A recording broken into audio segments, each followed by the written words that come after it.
What's up, everyone? This is Eric H. Sports, and today we are talking St. Louis Cardinal baseball, and we are going to break down the newly released 2020 schedule. Before we get started, make sure you hit that subscribe button so you don't miss out on my upcoming videos. Now, let's take a look at this schedule. 60 games, 40 of them are going to be against teams from the NL Central, 10 against each of the 4 teams. 10 against the Chicago Cubs, only 3 are at Busch Stadium, the other 7 are at Wrigley Field. The trade-off there is that of the 10 against the Cincinnati Reds, 7 of those are at Busch and only 3 are at Great American Ballpark. Same type of situation between the Brewers and the Pirates. For the Brewers, 6 of those games are going to be on the road, only 4 at Busch Stadium.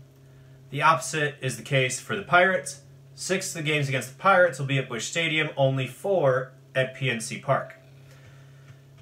That leaves 20 games, and those will all be against teams from the AL Central. You look, and you've got 6 games against the Kansas City Royals, 3 at Busch Stadium, 3 at the K. Then there are 4 games, a pair of 2-game series against the Minnesota Twins, 1 at Target Field, 1 at Busch Stadium. Then same type situation against the Detroit Tigers. Though that's a pair of 2-game series, kind of. You could also call it 1 4-game series. It's 4 games back-to-back.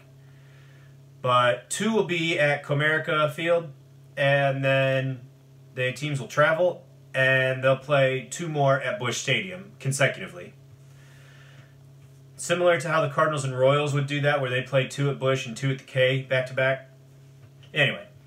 That leaves 6 more games on the schedule. 3 are against the Chicago White Sox.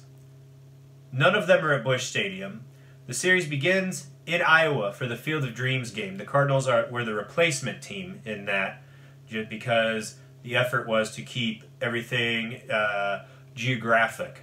So I guess that was considered a White Sox home game, so the Cardinals were the replacement team. Anyway, they'll play that game at the Cornfield Ballpark in Iowa. Then they'll have a day off for a travel day, and they'll play the final 2 games in Chicago. That leaves 3 games. They're going to be at Busch Stadium against the Cleveland Indians. So if you take a look at the entire breakdown as a whole, I'm actually very surprised that things worked out pretty even. Like I mentioned, 3 at home against the Cubs. That means only 3 on the road against the Reds. 6 at home against the Pirates. That means 6 on the road against the Brewers. And then 3 and 3 against the Royals, 2 and 2 against the Twins and the Tigers, and then all on the road against the White Sox, all at home against the Indians. It works out nicely for a 60-game schedule. Anyway, as far as looking at important dates, the Major League Baseball season itself will begin on Thursday, July 23rd. The Cardinals will not play that day. They'll begin the next day, on Friday the 24th. They'll kick off a 3-game series against the Pirates. The season will end on September 27th with a 4-game series against the Brewers at Busch Stadium.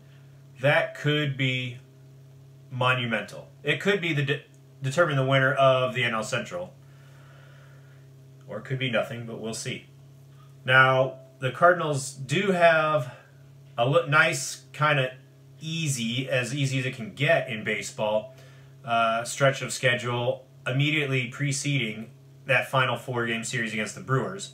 Before that, there will be 4 games at Pittsburgh and 3 more at Kansas City.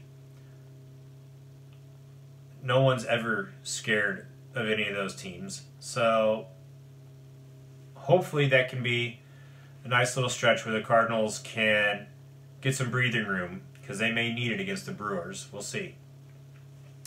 Anyway, as far as trends in the schedule, the Cardinals will have 1 10-game homestand at the end of August, and they will have 1 10-game road trip, and that will be the middle of September.